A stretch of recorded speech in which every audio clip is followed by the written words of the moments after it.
Muy buenas noches y bienvenidos a Depredadores. En la sesión de hoy nos apartamos del ámbito tradicional del programa, que suele ser el terrenal, el de los asesinos de carne y hueso. En esta ocasión, sin embargo, nos introducimos en el mundo de lo espiritual. ¿Puede una persona ser poseída por un espíritu? Eso es lo que presuntamente le ocurrió a Anneliese Michel, una joven que precisamente falleció víctima de uno de los exorcismos a los que se la sometió. ¿Esto es posible? ¿Qué ocurrió en realidad? Lo vamos a ver enseguida. Comenzamos.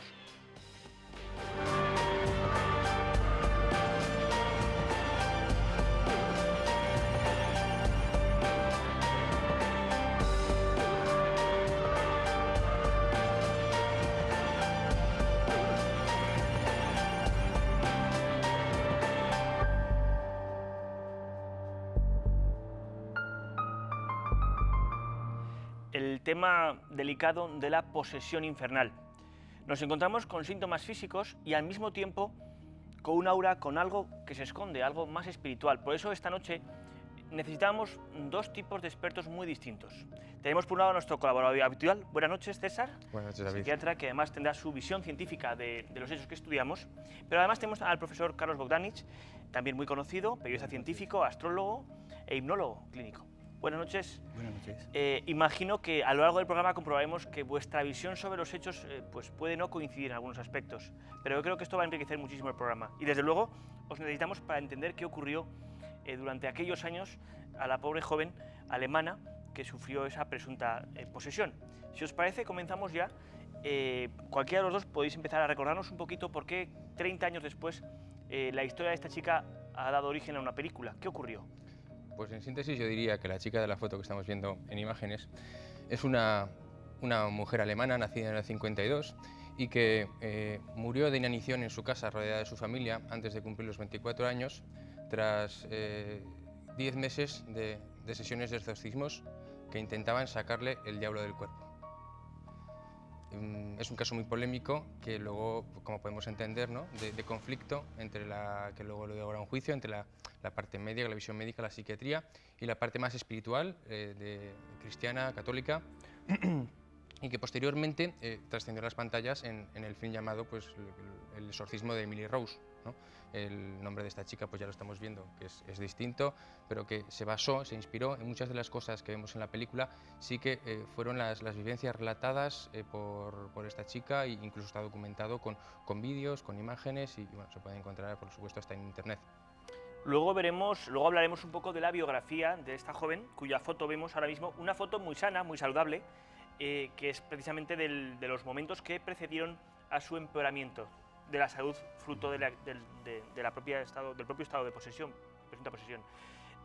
Carlos, en tu caso, me gustaría comentarte, al margen de que luego concretemos qué le ocurría y su biografía, pero creo recordar que la Iglesia llegó a autorizar el exorcismo a esta chica. Sí, en principio me gustaría recordar una cosa anecdótica, que esta chica muere con 23 años, los mismos que el número de tu programa de esta noche. Y que es un dato anecdótico, pero bueno, para centrarnos, para poner un poquito más de tela en el asunto, ¿no? Sí, llegaron a aceptar que fuesen a hacerle el exorcismo, motivado yo creo que por la insistencia que se hizo en ese aspecto. También aquí conviene recordar mucho que estamos planteando 30 años después que sale una película que tiene su relativo éxito de taquilla, pero todos estos temas están siempre basados mucho en el morbo también, porque no nos podemos olvidar que por un lado están las posesiones diabólicas, como supuestamente fue este caso, pero siempre nos olvidamos de las posesiones divinas, es decir, posesiones en las cuales no tienen tanto morbo, pero también tienen elemento espiritual o elemento dinámico en personajes que a lo largo de la historia han sufrido posesiones divinas. No es el tema de esta noche, pero quería hacer ese paréntesis para que recordemos todos que no solamente existen posesiones diabólicas, existen también las llamadas posesiones divinas, donde el efecto en la persona es totalmente distinto. Lo que pasa que a la hora de llevarlo a la pantalla, pues suena un poco pues romanticón o dulzón o meloso, ¿no? No, pero viene muy bien este pequeño matiz para comenzar.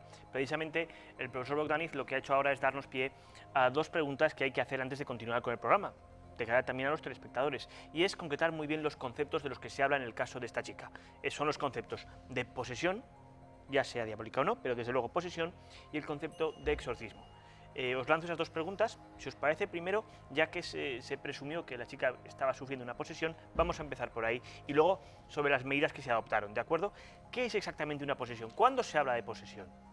Pues la psiquiatría sí que habla del término posesión y de hecho lo encuadra en una de sus categorías diagnósticas, de los dos manuales de psiquiatría que usamos habitualmente, que es el de la OMS o el de la Asociación Americana de Psiquiatría, pues sí que hablan de posesión, de estado de posesión, y lo encuadran dentro de lo que son los trastornos disociativos. Y si quieres te explico, porque sí que está especificado pues exactamente lo que entiende un psiquiatra por un cuadro de posesión, que posiblemente sea el diagnóstico diferencial más importante que hay que hacer con una chica presuntamente presuntamente presa del demonio, poseída, ¿no? Entonces ese es el diagnóstico que hay que hacer porque sí que está dentro de un tipo de trastornos que tienen unos síntomas que están especificados en psiquiatría y tienen un tratamiento, con lo cual la evolución es distinta, ¿no? El estado de posesión se definiría como la alteración aislada o episódica del nivel de conciencia. Es una persona con trastorno de conciencia caracterizada por la suplantación de la identidad habitual por otra diferente. Estamos hablando de un tema que tiene que ver con la doble personalidad. O sea, alguien se adueña de mi cuerpo. O sea, otro ente se adueña de mi cuerpo, ¿no? Por eso presuntamente ese otro ente es también creado por la propia persona. Sí, pero este hecho se atribuye a los designios del espíritu, poder o divinidad. Ahí está, la atribución se hace en función de una serie de creencias religiosas y culturalmente determinadas. O sea, la psiquiatría admite que este tipo de trances o este tipo de posesiones tiene que ver con la creencia y con la cultura en la que está inmersa esa persona y su familia y su círculo. Y luego, como consecuencia de ello, pues sí que puede haber unos comportamientos estereotipados de tipo psicomotores, tanto de sacudidas como de crisis de catatonía, y puede haber otra serie de síntomas de trastornos sensoriales, como de alucinaciones, trastornos del pensamiento, ideas mágicas, o sea, todo tipo de síntomas psicopatológicos que podemos encontrar en otras enfermedades psiquiátricas, y que en este caso se dieron muchos de ellos. Me parece un planteamiento muy interesante el de la psiquiatría. Ahora vamos a pasar al profesor Bogdanich, que seguramente nos dará una visión distinta, y espero que también entres un poco en el tema religioso también. Vas ahora mismo a contestarnos. Yo lanzo solo el tema de que, por ejemplo, cuando se habla de que un presunto poseído habla lenguas extranjeras que no hablaba, pues lógicamente no sé si eso entraría dentro de esos síntomas. Eso es más difícilmente justificable por un trastorno de la personalidad. La xenoglosia, no, yo no te he dicho trastorno de personalidad, aparte sí que puede haber un trastorno de personalidad, pero la xenoglosia, que eso sí que es criterio diagnóstico, pero religioso. O sea, ahí el sacerdote es el que tiene que hacer el confirmar que habla en lenguas extranjeras para que le den permiso sus superiores para practicarle un exorcismo. O sea, que decirlo, la Iglesia también tiene sus criterios diagnósticos para poder aplicar ese tratamiento de exorcismo, ¿no? Y bueno, en este caso ya te diré luego cómo se explicó el tema de hablar otras lenguas. Muy bien. Aquí hay un tema, creo que realmente importante, que también tenemos que conocer. Es el siguiente. La Iglesia, con muy buen criterio, como bien decía el doctor, ante un hecho de una supuesta posesión, hacen un montón de pruebas. Distintas pruebas, la de xenoglosia, la fuerza titánica, no sé cómo, algo así le llaman, que una fuerza desmesurada que puede tener la persona, el odio tremendo a cualquier imagen religiosa. Bien, eso está escrito a través de los cánones de la Iglesia. No solo en el cristianismo existen exorcistas y supuestas posesiones diabólicas, en el resto de religiones también. Pero hay un matiz histórico, creo que es fundamental. ¿Por qué un sacerdote, cuando va a una persona, a una familia, y exige o pide que exorcice a una persona porque está pasando una situación como la que vamos a ver en este programa, de esta persona en concreto, y el sacerdote no puede hacer nada sin el permiso de un obispo, por ejemplo, y tiene que pasar por todo un estudio y demás? Bueno, eso viene de una orden eclesiástica que es muy temprana, de hace muy poco tiempo. Antiguamente, y si nos remontamos ya a la época de Jesucristo, y eso está en los evangelios, le dio el don a los apóstoles para exorcizar. Ojo con esto, es decir, Jesucristo dio el don a los apóstoles para exorcizar. Por lo tanto, durante centenares de años, cualquier persona con un criterio, una formación religiosa, no tenía por qué pedir ningún tipo de permiso. Una pregunta. Ahora, perdón, bueno, y sí, aquí sí. viene el inciso. ¿Por qué se obligó en un momento determinado a que los sacerdotes tengan que pedir permiso y hacer una retahíla de cosas? Porque se llegó a abusar de los problemas que, en definitiva, muchos, la mayoría o casi todos, no tenían nada que ver con el demonio, y entonces eso era ya un cachondeo, padre. Es decir, cualquier persona decía que estaba poseída por el demonio, y claro, esto era, y cualquiera hacía uso y abuso de ese tipo de posibilidad exorcista en un momento. Entonces se implantó esa obligatoriedad de que rigurosamente hay que pasar por un examen, en este caso a través de la Iglesia, y el obispo, si ve, después de tiempo de analizar a la persona, si es menester o no el hecho de que vaya un exorcista. O sea que hay un proceso ahí para acreditar que efectivamente se dan los síntomas. Precisamente lo que te iba a comentar era pues que claro, en tiempos muy primitivos había un montón de enfermedades que hoy día conocemos que se atribuían a demonios. La epilepsia, sin ir más Por ejemplo, lejos. la epilepsia, por ejemplo, la mayoría de las enfermedades mentales. ¿Tú crees, en la Edad Media, por ejemplo, el Tribunal de la Inquisición, cuántos locos habrá quemado y cuántos locos habrá torturado? ¿Y por qué? Pues porque un trastorno del comportamiento era equivalente ¿a qué? A comportamientos demoníacos, Porque, exacto, el pensamiento dominante en ese momento era ese cristianismo tan radical, ¿no? tan maniqueo de y buenos tan y malos. ignorante de esos temas, claro. Sí, y Tenían que tan represor, porque cualquiera que se moviese un poquito era acusado, cualquier enemigo político era acusado de ser embrujado, de estar poseído, para acabar pues como purificándolo pues de las diversas maneras que sabemos que se purificaba. Imaginaros que en esa época, como hoy en día, el hecho de que personas tuviesen capacidad para controlar el demonio era una situación que los ponía en un nivel de poder muy, muy fuerte. Es decir, que una persona tuviese la capacidad de controlar al demonio, pues por supuesto que en su mano estaba un poder realmente importante, al cual también temía la Iglesia.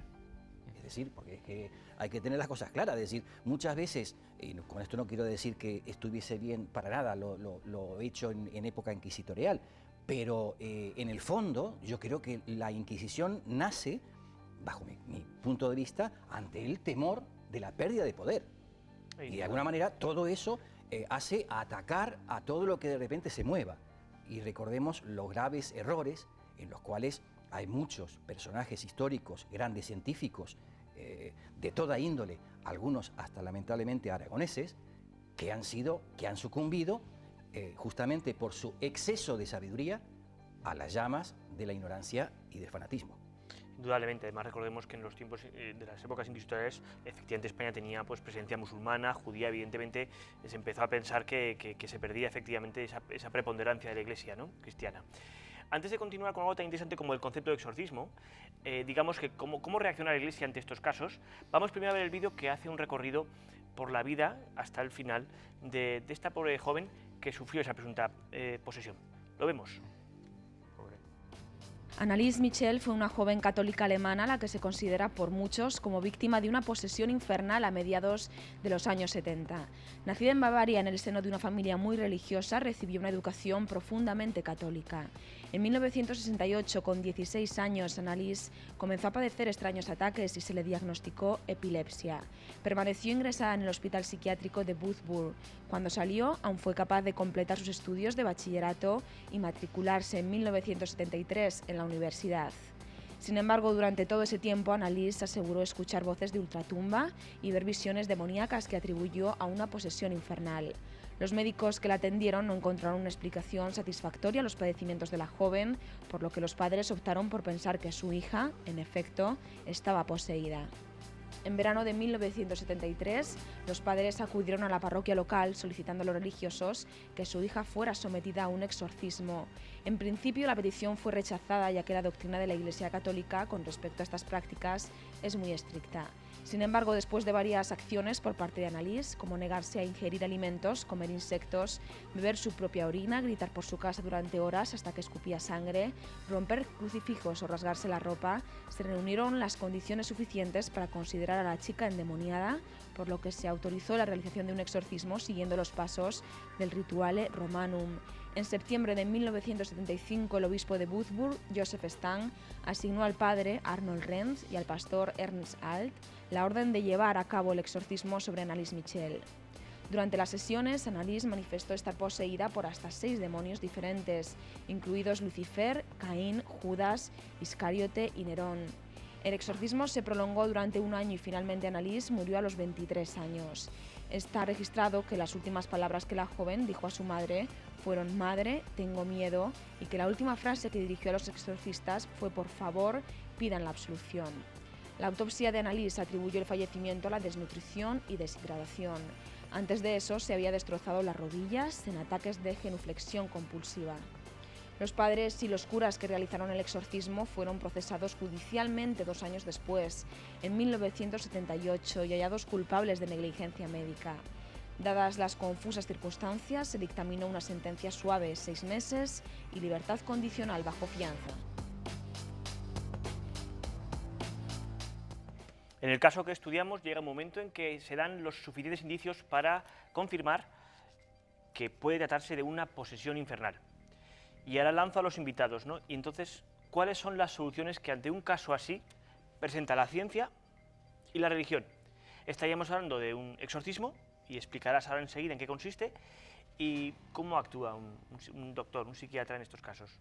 Un médico y un psiquiatra debe proponer primero un diagnóstico, ¿no?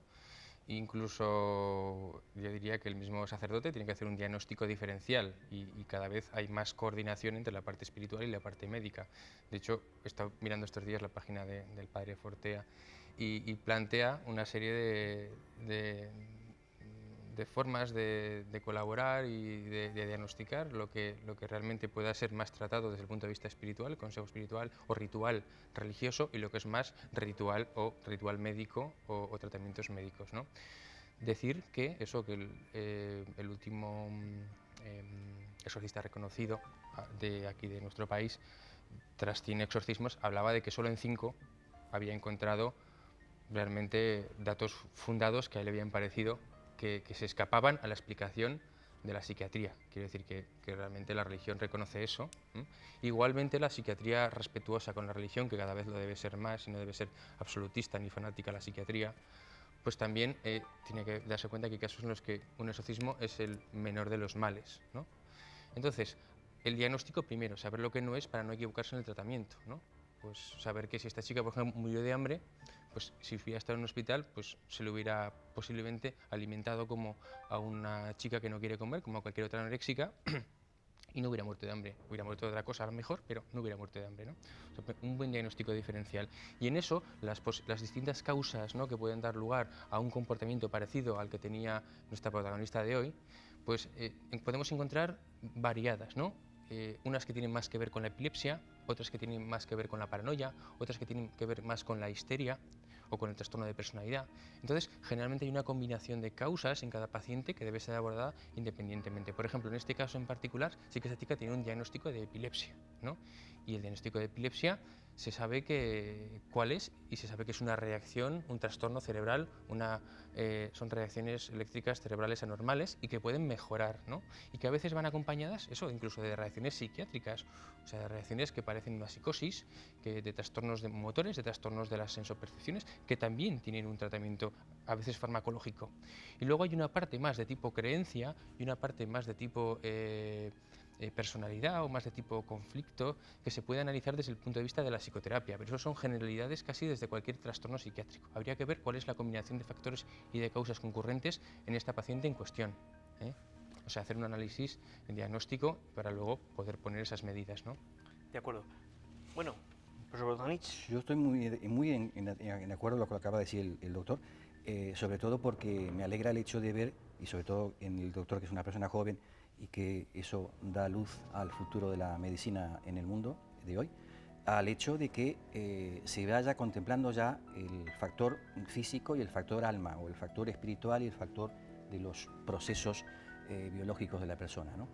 Desde el ángulo de la astrología, y luego comentaré lo que el astrólogo, en este caso yo, analicé sobre la fecha de nacimiento de esta persona, lo comentaremos luego, pero desde el ángulo de la astrología, desde el ángulo de un parapsicólogo, por ejemplo, que también durante muchísimos años he estudiado este tipo de casos, he tenido oportunidad de verlos de muy cerca en algunos terrenos. No quiero decir que posesiones diabólicas concretas, pero sí por lo menos situaciones donde se podía, o se decía que estaba Esa eso, posibilidad estaba ahí. ¿no? Yo creo que el primer elemento que tiene que tener la persona que va a enfrentar un caso de estos es, muy paralelamente a lo que comentaba el doctor, tiene que tener primero una empatía, el terapeuta o en este caso el exorcista, con la persona, no con el supuesto ente, ni con la enfermedad, sino con la persona. Esto es también importantísimo de tener bien claro, es decir, la empatía del médico o del exorcista o del parapsicólogo o del hipnólogo, porque yo traté ese tipo de temas en varias oportunidades, pero a través de la hipnosis clínica, que eso daría para otros temas, pero como decías tú antes, el tiempo nos corre. Pero lo primero que tiene que hacer el que está ahí enfrentando la situación es tener empatía con la persona, no con el supuesto elemento o la enfermedad que tenga la persona. Entonces, ¿el rito cuál es a partir de ahí? ¿El que hacen los exorcistas? Sí. Hombre, el primer paso que tienen que dar a través de lo que le llaman ellos el rituale romanum, que es el que se utilizan, que además hay otro asunto, que últimamente se comenta mucho que el rituale romanum es el que utilizan los exorcistas, y se olvidan de decir que el verdadero ritual es el que se ha escrito, el Santo Pontífice escribió en enero de 1999, que es el que tiene que ponerse en funcionamiento hoy en día. Es decir, no es el mismo el ritual romano de toda la vida al que tiene que ser en este momento. Pero bueno, eso es una cuestión de la Iglesia. Ahora, con rituales romanos en la mano, lo primero que tiene que hacer el sacerdote exorcista es tener la templanza suficiente, la seguridad suficiente y la capacidad e integridad espiritual, moral y física para enfrentar lo inesperado. Es decir, no puede ir una persona que esté acojonada, perdona el mundo de la expresión, porque lo que hay que hacer ahí es enfrentar algo que se desconoce. Por más que se le titule o se le asigne una entidad maléfica que es Lucifer, que es el demonio, al margen de esa cuestión, porque si es que no hay una real posesión diabólica, es decir, si es que realmente ahí no está el demonio, las reacciones de la persona enferma, como acaba de decir el doctor, pueden ser tan inesperadas y tan violentas que es que a cualquier persona que no esté muy bien en sus cabales y con una templanza absoluta, puede estar poseída por el supuesto poseso. Entonces ahí comenzaría una lucha en la cual se enfrentan dos psicologías distintas, dos realidades distintas, y a ver quién supera a la otra, quién puede controlar a la otra. Y si el exorcista sí tiene esa templanza, si es capaz de enfrentarse a la situación con esa serenidad que se necesita, a partir de ahí supongo que habrá oraciones, porque en la leyenda que se ha generado por las películas vemos que los exorcistas utilizan agua bendita, van con el crucifijo. Todo esto, ¿qué hay de cierto en este ritual, en esta liturgia exorcista? Es una liturgia, eso que, como ha dicho Carlos, ¿no? Si está recogida en un manual, no nos olvidemos que es un manual, el manual de exorcismo del siglo XVII, y que luego la última, con lo cual es una herencia medieval. Lo que hablamos, el planteamiento básico es del medieval. Fíjate tú hasta qué punto puede haber cambiado la sociedad en los últimos años y cómo hasta el año 98 y en el 99, que no se reformuló. Juan Pablo II. Exacto, que se actualizó y se reformuló, con lo cual, pues imagínate entonces lo anacrónico que podía ser el planteamiento de la Iglesia a este respecto, ¿no? Pero bueno, y por lo que yo sé, sí sigue procediendo de acuerdo a una liturgia, y de las primeras cosas que se pregunta es ¿quién eres?, ¿no? ¿Y cuántos sois?, ¿no? Identificar exactamente. No, digamos que yo no entiendo, pero es lo que he oído y también. En el caso que nos ocupa, por lo visto era una posesión múltiple. Que debe ser tenía habitual. hasta 6 demonios dentro de ella. Sí, que alguna parte de demonios dentro del cuerpo del paciente debe ser lo habitual, porque eso sí que te orienta con el tipo de nombre parece que sí que hay un cierto catálogo de demonios, que por supuesto a mí se me escapa. Yo pienso un poco como médico, ¿no? Pues como el que le pone los antibióticos. Vemos ahora, por cierto, imágenes de a un la paciente, chica cuando ya se veía claramente la desnutrición. Depende del tipo de microbio, pues uno le pone un antibiótico. Bueno, ese es mi planteamiento de mi esquema de pensar biomédico, ¿no? Pero que creo que debe ser algo parecido, ¿no? Entonces él aplica unas u otras terapias o unos u otros conjuros, ¿no? Para que salga, para expulsar a ese espíritu, a ese demonio o a ese ser del cuerpo de esa persona. Sí, hay expresiones muy bíblicas, ¿no? Lo de sois legión, como diciendo la cantidad de demonios, de tipos que hay allí. Bueno, ahora llegamos a un momento en el que hay que plantearse una importante cuestión. Si es cierto que la Iglesia tiene exorcistas, si es, aunque se insista en que el porcentaje es ínfimo, el de casos en los que realmente hay indicios solventes, la pregunta clave es, ¿entonces la Iglesia reconoce la existencia de posesiones? Yo estoy completamente convencido que sí. Es decir, si no, no existiría toda la parafernalia que hay con respecto a este tipo de situación.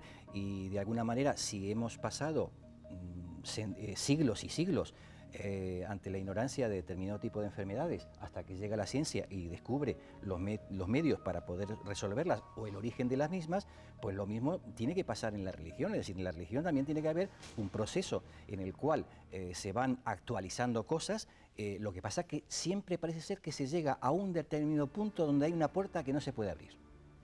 Claro, y ahí es donde de repente ni la ciencia ni la Iglesia se ve imposibilitada de resolver el tema, y por supuesto lo achaca desde el punto de vista religioso al hecho del maligno o al hecho de la alteración que se esté produciendo en eso, pero que le tiene que dar una referencia y con un lenguaje totalmente de ritual y de iglesia, ¿no? Claro, pero es que esta pregunta en la actualidad tiene una mayor relevancia. No estamos hablando de la Iglesia decimonónica o previa a los avances de la técnica. Hablamos del siglo XXI. Es decir, la Iglesia del siglo XXI, que tiene ya a su disposición los avances tecnológicos y médicos, mantiene la figura del exorcista y del concepto del exorcismo. Eso es una cosa muy seria. Pero la misma cosa seria como que la ciencia de hoy en día ha reconocido y reconoce que la mente, todos los estudios que se han hecho de la mente del ser humano, pues aún sigue siendo ese gran desconocido. Es decir, la mente realmente para aquel doctor y todo el mundo, la legión, nunca mejor dicho, la legión de científicos que hay en el mundo que investigan los procesos, alteraciones psíquicas, físicas, todo ese conglomerado de cosas, sigue siendo un gran misterio. Es decir, todavía no sabemos qué es lo que hay. Yo siempre me alucino, me quedo impresionado cuando de repente en la universidad de medicina, de repente pues a los estudiantes le ponen un cerebro encima de una mesa y dicen, esto es el cerebro. Y de repente tú ves ahí una masa, una cosa que ni da asco, pero una cosa ahí toda blanduzca, y que de repente esa cosa sea la que nos mueve todo. Nos hace pensar, nos hace mover, nos hace ser buenos, ser malos, sentir. Es realmente maravilloso, pero fijaos qué paradoja. Algo que parece, nada, una cosa ahí, no sé qué expresión, pero vamos, me viene un poquito aquello de los sesos que se hacían en los bares, ¿te acuerdas? Sí. Pero con un tamaño mayor. Pero bueno, en definitiva, una cosa extrañísima. Pues si la ciencia hoy en día llega a esa conclusión que solamente conocemos una décima parte, si es que llegamos a eso, de lo que es el conjunto de la mente humana, pues lo mismo está pasando con la parte religiosa, ¿no? Muchas gracias. César, no sé si quieres decir algo ahora, brevemente, porque debemos dar paso a la publicidad. ¿Quieres decir algo o para después? Lo que decía Carlos, que también ha sido eso, ha sido momentos de furor dentro de la psiquiatría biologicista, de la década del cerebro, en el cual eso era un poco fuerte, era un poco duro, ¿no? Se entendía el cerebro como el riñón, como otro órgano que puede enfermar, y en función de esas enfermedades, esos trastornos, daba lugar a todo tipo de realidades, de todo tipo de mundos capaces de imaginar por el ser humano. Entonces, decir que toda mi alma se reduce a este trozo de carne, es muy duro para lo que es un golpe duro para autoestima del ser humano. Y entonces, pues bueno, yo creo que ni tanto ni tan calvo, y sí que debemos ser respetuosos con la faceta espiritual del ser humano, ¿eh? Muy bien. La siguiente pregunta es clave, pero no la haremos ahora. ¿Son eficaces los exorcismos para esos supuestos en los que la ciencia no tiene ninguna explicación? Lo vemos enseguida, ahora volvemos.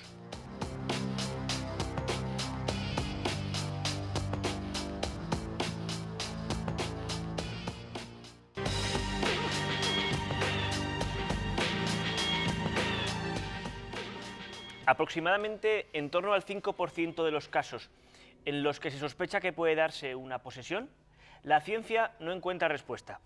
Y pasamos al terreno espiritual, al del exorcismo y al de la posesión. Y ahora os lanzo esa pregunta. En esos casos concretos, ¿el exorcismo consigue algo?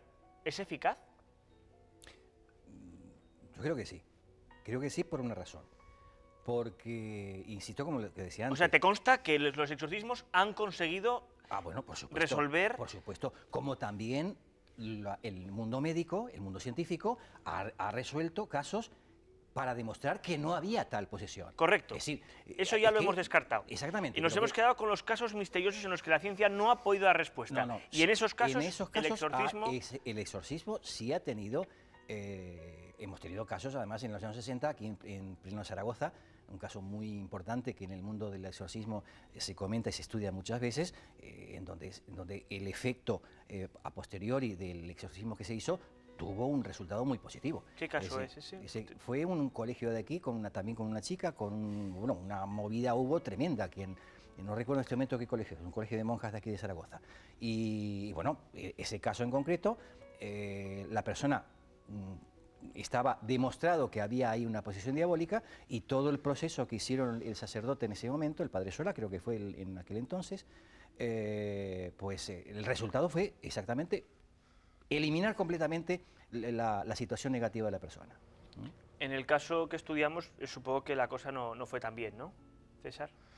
No, en este caso, pues hemos visto que no fue suficiente para salvarle la vida a esta chica, ¿no? Acabó muriendo, o sea, fue refractaria o no tuvo efecto, ¿no?, para librarle de su, entre comillas, sufrimiento, padecimiento, enfermedad, ni el tratamiento médico, o el tipo de tratamiento médico, o cómo se le hizo, ni el tratamiento espiritual. O sea, en este caso fue un fracaso en ambas vías, ¿no?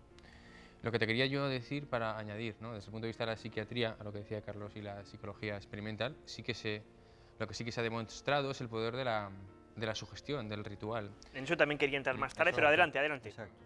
Se ha demostrado que el creer es poder. O sea, se ha demostrado, incluso eso, pues con técnicas de imagen en las cuales se ve el cerebro, cuál la expectativa de una persona con respecto a lo que cree cambia el estado de su cerebro. Quiero decir, te tranquiliza. Y eso, el efecto placebo, ¿no?, el efecto sin ir más lejos, que demuestra que hay un 40% de personas que responde a un tratamiento que realmente no lleva ningún compuesto químico, pero que él cree que lo lleva, ¿no? Entonces sí que ese es un poder de la sugestión, y una persona se sugestiona por lo que cree, y hay personas que creen más, y hay cosas en las que creen más, y eso, pues que los seres humanos somos así, y tenemos ese poder tan fuerte de autoprogramarnos en función de nuestras creencias. Y eso está, vamos, eso la psiquiatría lo tiene que tener, y la psicología lo tiene que tener muy en cuenta. Con lo cual, este ritual, en una persona que cree, igual que el ir al confesarse deja tranquila a una persona, pues porque cree que eso le lava la conciencia, pues también una persona que cree en los espíritus, en los demonios, pues lógicamente cree en el exorcismo. Ahora estamos viendo unas imágenes de la progresión que experimentó la joven desde antes de sufrir la posesión hasta ya los últimos estadios de su enfermedad o de su problema, por decirlo de alguna manera. Vemos además que a una joven, pues siempre da mucha pena, ¿no?, cuando una persona joven sufre algún trastorno o acaba muriendo, pero en este caso vemos que realmente la diferencia es brutal. Bueno, el poder de la sugestión, un poder que ahora nos viene mal porque nos impide confirmar la presencia real de demonios cuando un exorcismo funciona. Pero bueno, ahí está. Son temas muy delicados donde no hay respuestas, ¿no?, concluyentes. No nos olvidemos que el maligno también es susceptible y sensible. Es decir, de alguna manera, si existe realmente y si hay una capacidad en el exorcista de aplacar y de eliminar la presencia, la posesión de ese maligno, es porque también responde a una actitud psicológica, una actitud de fuerza moral, espiritual, pero sobre todo de fuerza moral que está aplicando el exorcista en ese momento, y el supuesto ser está reaccionando también a esa impronta que le está dando el exorcista. Por lo tanto, también es sensible el maligno. Lucifer sobre todo. Todos los matices así le fue. Interesantes. Ahora os voy a encargar a cada uno un cometido distinto. Primero, César, nos va a comentar brevemente algo sobre la biografía de la joven presuntamente poseída, porque sepamos un poco más. No hay muchos datos, pero al menos algo sí que se sabe.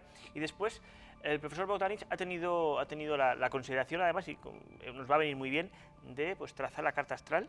Fue un placer para mí, porque el tema es un tema muy interesante, me gustó. Con lo cual nos va a venir fenomenal para completar nuestra visión de la víctima de esta posesión infernal. Primero la biografía y luego veremos además con imágenes la carta astral y el profesor nos lo irá explicando.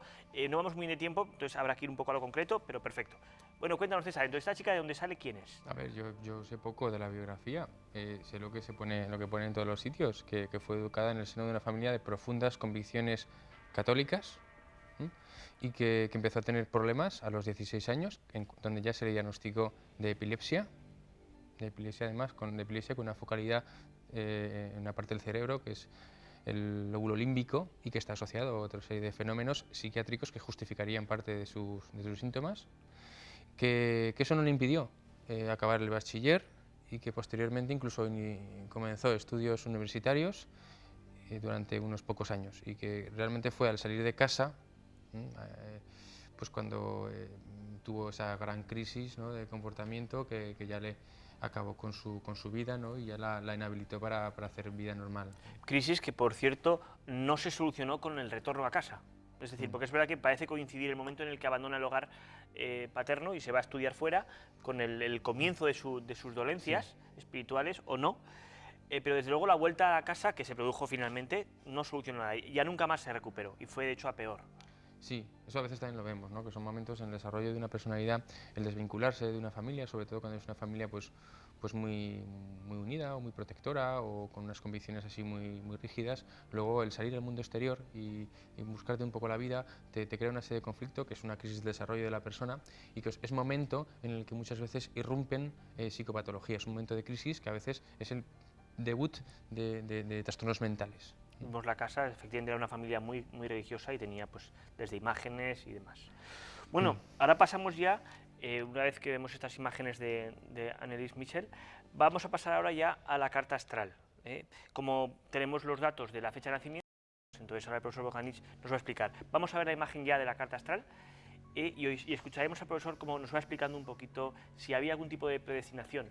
Cuando quieras. Yo en esa fecha de nacimiento, ahí es lo que está, ahí miren los televidentes, es la posición planetaria en el zodíaco de los distintos planetas al momento de nacer.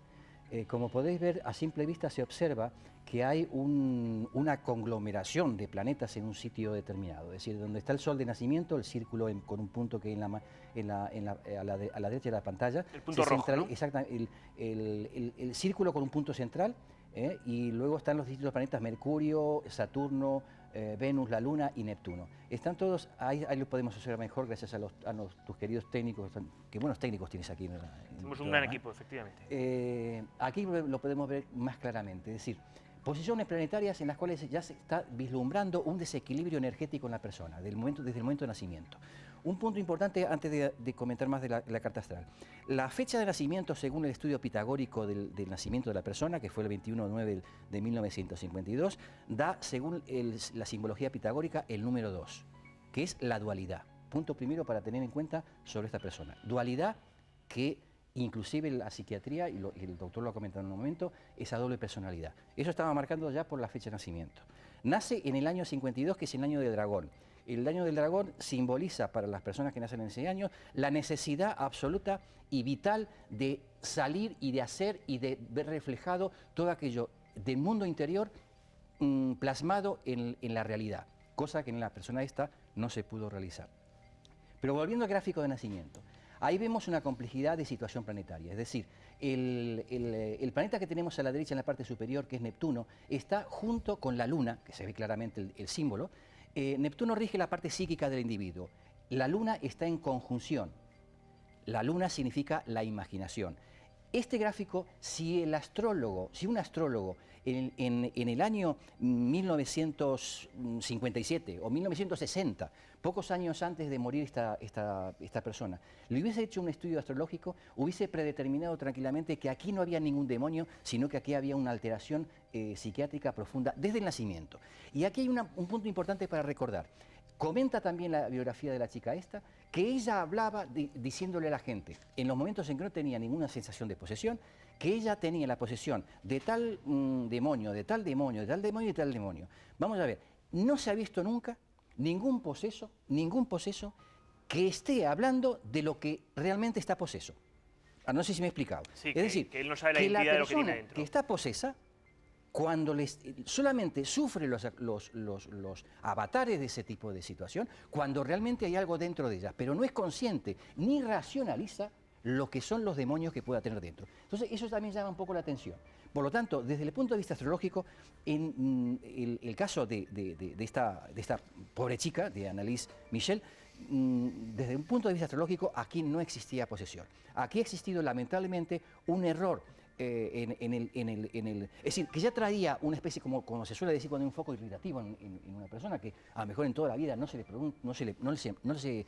le manifiesta, y de repente ante situaciones como pueden ser luces determinadas, discotecas inclusive, o sonidos y demás, de repente ese foco irritativo comienza a hacer efecto sobre la persona. Eso bien, pero ¿hablar lenguas extranjeras? Esta persona no hablaba lenguas extranjeras, según la historia que teníamos en el aquí lo que ella luego fue poco a poco investigando, ojo al dato, fue investigando los fenómenos de la xenoglosia, de los movimientos bruscos. Es decir, aquí hay un proceso en la vida de esta persona muy distinto. Es decir, como que la persona ha querido asimilar algo, como no podía descollar en unas cosas, lo ha canalizado a través de este tipo de cuestión. Pero no nos olvidemos también de una cosa muy importante. En el momento en que su real enfermedad comienza a hacer efecto, le meten en una traca de una medicación que el doctor no puede decir que era en su momento muy fuerte, y ese tipo de medicación de alguna manera también ataca al organismo o de alguna manera provoca también un desarrollo, una consecuencia de acontecimientos en la persona que cuando se ve envuelta en todo ese mundo, amparado también o potenciado por ese ambiente ultra religioso de la familia, que en el gráfico de nacimiento también se figura un caso muy importante en ese gráfico de nacimiento, una madre excesivamente posesiva, y un padre totalmente despreocupado de la familia. Eso está marcado también en el gráfico de nacimiento de esta persona. Por lo tanto, son elementos que si en su momento no se tomaron en cuenta, pues luego vino lo que vino. Es que eso era ya una... O sea, pudieron condicionar de alguna manera... Por supuesto. Desde el punto de vista astrológico, si en aquel momento hubiese consultado a un astrólogo competente, hubiese dicho que ahí no había ningún tipo de posesión, y sí podría haber la medicina actuado de forma más coherente, y en realidad el hecho de atacar a los médicos y a los curas en su momento con la pena que le pusieron y demás, me parece un poco ridículo, porque los médicos por un lado, o sea, los curas por un lado no hicieron más que intentar solucionar algo que ya era insolucionable. César, ¿estás de acuerdo o no estás de acuerdo? Pones cara poco convencida. No, yo creo que cuando un paciente va mal, pues podemos hacer dos cosas. O intentar apoyarnos, trabajar en equipo, o intentar echarnos las culpas los unos a los otros, ¿no? Y pues esos planteamientos que se dan con todos los pacientes resistentes que todos tenemos en medicina y en todos los sitios, ¿no? Pues pasa aquí, ¿no? Aquí no, pues está claro que no hubo una buena coordinación. La preferencia de la familia, pues era claro el tratamiento espiritual, pues porque la misma chica lo pidió y la familia creía y tenían acceso y tenían mucha más confianza, porque era así su visión de la vida y su concepto del ser humano y de lo que es los trastornos mentales, da más peso al tema de la religión que al tema de la psiquiatría. Entonces ellos tienen más confianza, y sí que la confianza en una u otra técnica sí que es vinculante. De hecho, los psiquiatras a la hora o los médicos tenemos que tener en cuenta el factor confianza. O sea, ¿por qué tanta gente va al curandero y se cura con el curandero y no va? Pues básicamente pues porque a veces hay tratamientos o visiones que van a ser más curativos, o que la persona cree en ella y se fía. Vuelves al tema de la sugestión. Sí, vuelvo al tema de la sugestión. Y en el caso de esta chica, pues bueno, las cosas que dice Carlos son muy interesantes, ¿no? Y yo no soy capaz, ¿no?, de llegar a ese punto, ¿no?, de análisis con respecto a las variables familiares que desde luego influyeron, ¿no? Que el tratamiento psiquiátrico tuvo, por una parte, falló. ¿Por qué? Pues falló porque lo que intentaron no dio resultado, ¿no? Pero luego lo que intentó la Iglesia tampoco dio resultado, ¿no? Entonces, pues hubo una... Hay gente que habla de iatrogenia, quiere decir que el tratamiento psiquiátrico la puso peor, ¿eh? Hay gente que habla de que el tratamiento espiritual la puso peor. O sea, la puso peor por la propia técnica y por no dejarle tener otro tipo de tratamiento, ¿no? Entonces, es una forma, creo yo, de quitar la responsabilidad y echarla fuera, ¿no? Y más que una realidad, ¿no? Más que una realidad. La única realidad es lo que concluyó el tribunal, ¿no? Que esta chica no estaba poseída, y la acusación que acusó a los padres por esa negligencia e inhibición del deber de auxilio y de socorro, ¿no? Sí, en esta última parte precisamente os iba a preguntar ahora por el final de la joven. Antes he preguntado sobre el fenómeno de que una persona hable lenguas que hasta en ese momento no había estudiado, precisamente porque como la Iglesia determinó finalmente que sí había lugar para llevar a cabo un exorcismo, es porque se supone que debió haber indicios que a su parecer debían justificar esa intervención. Pero en el juicio se dijo que todos los contenidos, todo lo que decía la chica era explicable, esa información era accesible para ella, ¿no? Exacto. O sea que pues con los medios que ella tenía, pues podía se podía haber enterado y que bueno, se puso en duda, ¿no? Se discutió, ¿no? Ese que es un síntoma clave, ¿no? para el caso de posesión. Vale, ya para terminar entonces, primero, ¿cómo acaba ella? Y luego, ese final que provoca en la familia, lo del juicio. Primero, ¿cómo acaba ella entonces? ¿Dónde estaba? Hay un tema que raya también lo irracional, ¿no? Es decir, ella dice un día que vengan a darle la extremaunción o algo por el estilo, la absolución, porque sabe que el día 1 se muere. Mejor dicho, lo dice con unas palabras. El día 1 me abandona todo lo que tengo dentro. Y ese mismo día muere. Ahí puede haber también un amplio espectro de sugestión en la propia persona. Es decir, bien sabemos que también hay personas muy susceptibles que pueden inducir su propia muerte. ¿No? Y este es un caso, ese momento también histórico en la vida de esta persona también es muy importante. Ella misma llega a un momento en que toma conciencia que tiene las horas contadas y las ha contado perfectamente además. Cumple su promesa, podríamos decir. Y no me puedo olvidar de dar un último dato sobre este personaje astrológico. Es una persona muy manipuladora. Es decir, el gráfico de nacimiento marca una persona muy manipuladora. Por lo tanto, es un elemento más a tomar en cuenta a la hora de discernir su caracterología. En esos últimos tiempos, en esos últimos meses, ella ya había regresado a su hogar paterno, ¿verdad? Sí. Estaba allí y entonces no recibía ningún tratamiento médico. ¿Cómo fueron esos últimos días, esas últimas semanas?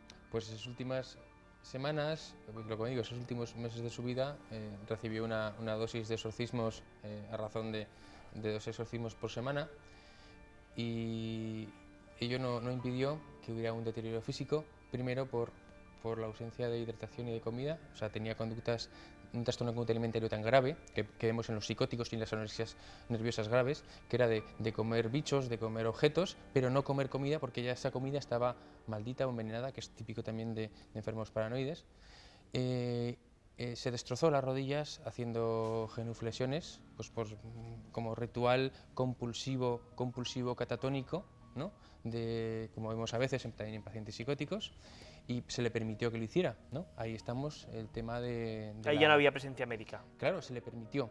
Ahí pues bueno, ahí está la responsabilidad de esas personas, que desde luego esta chica en una planta de psiquiatría, pues a lo mejor se le hubieran hecho cosas peores. Es decir, los errores médicos pudieron existir, a lo mejor, pero hubiera estado atada a una cama, pues como están a veces las pacientes que no comen, y hubiera estado con una sonda nasogástrica, y estaba sintiendo cosas o haciendo cosas, teniendo crisis, ¿no? Pues se le hubiera puesto un tratamiento antipiléptico, se hubiera puesto un tratamiento antipsicótico, porque parece que había los 2 tipos de síntomas, y entonces podemos empezar a hablar de los aspectos espirituales, ¿no? O podemos empezar a hablar de los aspectos religiosos. Quiero decir, una cosa no quita la otra, ¿no? Pero vale, pero en cualquier caso, efectivamente, con lo que habéis comentado, ella muere. Y claro, su muerte ocasiona, lógicamente, consecuencias de tipo penal. Hay una muerte y entonces son implicados tanto los padres como el religioso que había llevado a cabo los exorcismos, ¿no? Sí. Ya para terminar, entonces, ¿qué ocurrió? Al final es cierto que se debió pues, señalar como había habido un homicidio, por imprudencia a lo mejor, pero con una sentencia bastante suave, si no me equivoco, ¿no? O sea, que en el fondo nadie lo tenía tan claro. Sí, y una de las consecuencias interesantes para el mundo religioso es que su tumba sigue siendo lugar de peregrinaje, que algunos la han convertido en santa, que a algunos se les aparece. Quiero decir, hay una serie de consecuencias en el ámbito médico, en el ámbito penal, en el ámbito espiritual de este caso, ¿no? O sea, para gente, esta chica sigue siendo una especie de santa, ¿no? Y para otros, pues es una pobre chica al que no se le dio un tratamiento, ¿no? En cualquier caso, supongo que el programa de hoy tampoco pretendía desvelar grandes incógnitas, puesto que es un caso que ahí se quedó, ahí quedó su muerte, lo cual sí que es inevitable, y todavía hoy, fruto además de la película que se estrenó en cartelera hace algún tiempo, las dudas pues siguen surgiendo. Aquí tenemos que dejar el programa, aunque habría material y cuestiones que tratar para largo rato, pero esto es así. Simplemente pues agradeceros como siempre que sigáis el programa, recordaros el correo electrónico por si queréis seguir mandando vuestras sugerencias, depredadores@ctv.es, y emplazaros para nuestra cita de la semana que viene, que volveremos a estudiar, como no, un caso inquietante. Buenas noches.